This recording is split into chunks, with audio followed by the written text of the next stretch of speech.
یقیناً تمام ائمہ کریم ہیں، لیکن صفت کرم کا اظہار جس امام میں سب سے زیادہ ہوا ہے وہ مولا حسن مجتبی علیہ السلام ہے۔ سبحان اللہ۔ حضور مکرم نے فرمایا ہے کہ الرجال اربعۃ، یہ حضور کا فرمان ہے کہ دیکھو مرد یا مراد لیکن تمام افراد، تمام انسان وہ 4 قسم کے ہوتے ہیں، مرد ہو یا عورت ہو، سخی و کریم و بخیل و لئیم۔ 4 قسم کے افراد ہیں، سخی، کریم، بخیل، لئیم۔ امام حسن علیہ السلام کا لقب سخی نہیں ہے، کریم ہے۔ سبحان اللہ۔ آپ کو اہل بیت علیہ السلام میں سے کہیں پر بھی لقب سخی نہیں ملے گا، بلکہ یا امام محمد تقی علیہ السلام کا لقب جواد ملے گا یا امام حسن علیہ السلام کا لقب کریم ملے گا۔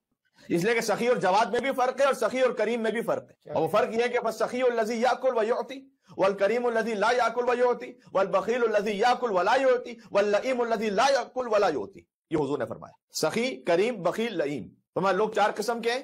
سخی وہ ہے جو خود بھی کھائے اور دوسروں کو بھی کھلائے، وہ ہے سخی۔ لیکن کریم کون ہے؟ کریم وہ ہے کہ جو قربان کر دے اس طریقے سے جو کچھ اللہ نے عطا کیا ہے، کہ الکریم الذی لا یاکل و یعطی، جو خود نہ کھائے اور دوسروں کو کھلائے۔ امام حسن علیہ السلام سخی نہیں ہے بلکہ کریم ہے، گھر کا سارا مال عطا کر دیتے راہ خدا میں۔ کتنے ہی واقعات ایسے، یعنی آپ تصور کیجئے گا، اس بات کو سن لینا، ہم خطابت میں پڑھ جاتے ہیں، لوگ سن جاتے ہیں، آگے بڑھ جاتے ہیں، لیکن آپ تصور کیجئے کہ آپ اپنے گھر کو سوچئے، اس گھر میں جو کچھ ہے، جو کچھ، ایچ اینڈ ایوری تھنگ، وہ آپ باہر لا کے رکھ دیں کہ یہ جس کو ضرورت ہے وہ آ کے لے کے جائے، گھر خالی کر دیں آپ اپنا۔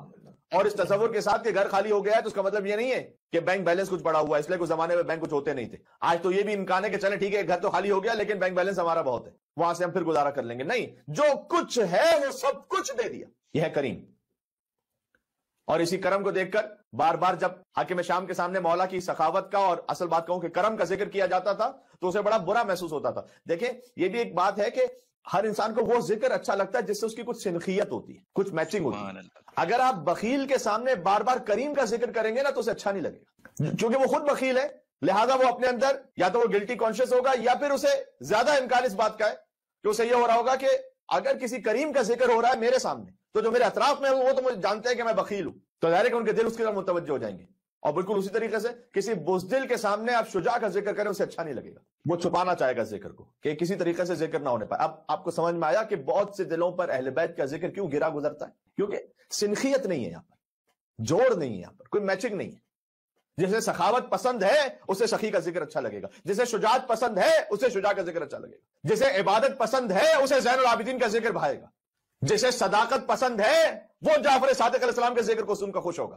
تو یہ سب میں سنخیت ہے۔ تو جب بار بار حاکم شام کے سامنے ذکر کیا جاتا تھا مولا حسن مجتبی علیہ السلام کی سخاوت کا اور کرم کا، تو اس نے ایک مرتبہ مولا حسن کو خط لکھا تھا اور اس نے خط میں لکھا تھا کہ لا خیر فی الاسراف، کہا اے حسن یہ جو آپ مال تقسیم کر دیتے ہیں بار بار آئے خدا میں ہمیں پتہ چلا ہے، تو یہ اسراف جو آپ کرتے ہیں اس میں کوئی خیر نہیں ہے۔ میں نے کہا نا جو خود بخیل ہوگا اسے دوسروں کا خیر، دوسروں کا کرم، دوسروں کی سخاوت وہ بھی اسراف لگے گی، اس لیے کہ خود میں صلاحیت نہیں ہے۔ اس نے خط لکھا اور اس خط میں لکھا کہ لا خیر فی الاسراف، واقعی امام حسن علیہ السلام لسان اللہ ناطق کے فرزند ہیں۔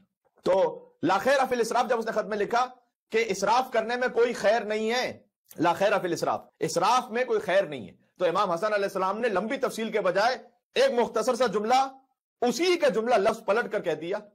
اس نے لکھا تھا لا خیر فی الاسراف، امام نے جواب دیا کہ لا اسراف فی الخیر۔ سبحان اللہ، کیا مطلب ہے؟ اس نے یہ کہا کہ جو آپ اسراف کرتے ہیں اس میں کوئی خیر نہیں ہے۔ امام حسن نے پلٹ کر جواب دیا خیر کتنا ہی کرتے چلے جاؤ اس میں کوئی اسراف نہیں ہے۔ سبحان اللہ، سبحان اللہ، نعرہ حیدری۔ اس میں ہمارے لیے درس بھی ہے کہ اپنے کسی بھی عمل کو زیادہ نہ سمجھیں، کتنا بھی آپ کار خیر کر لیں یہ نہ سمجھے کہ بہت ہو گیا، اس لیے کہ خیر میں کوئی اسراف ہے ہی نہیں، اس میں کوئی زیادتی ہے ہی نہیں، بلکہ روایت میں ہے کہ قیامت میں ہر مومن، ہر مومن چاہے وہ کتنا ہی نیک متقی پرہیزگار کیوں نہ ہو، ہر مومن ایک طرح سے کسی نہ کسی حسرت میں مبتلا ہوگا اور وہ کہے گا کہ کاش میں نے اس سے کچھ اور زیادہ نیکیاں کر لی ہوتی۔ لہٰذا کسی نیکی کا موقع آپ کے سامنے آئے اسے ہرگز ضائع نہ کریں، اسے یہ نہ سوچیں ارے کوئی اور کر لے گا، کسی کی مدد کا موقع ہے کوئی اور کر لے گا، اللہ تعالیٰ اس کے لیے کوئی اور نیکی خلق کرے گا، آپ اس نیکی کو انجام دیں۔ تو اس لیے کہ قیامت میں ہم سب ایک موقع میں یوں پچھتا رہے ہوں گے کہ کاش فلاں فلاں فلاں اور نیکیاں بھی کر لی ہوتی، اس لیے کہ ہر نیکی پر درجات اتنے مل رہے ہوں گے جتنا زمین سے آسمان تک کا فاصلہ ہے۔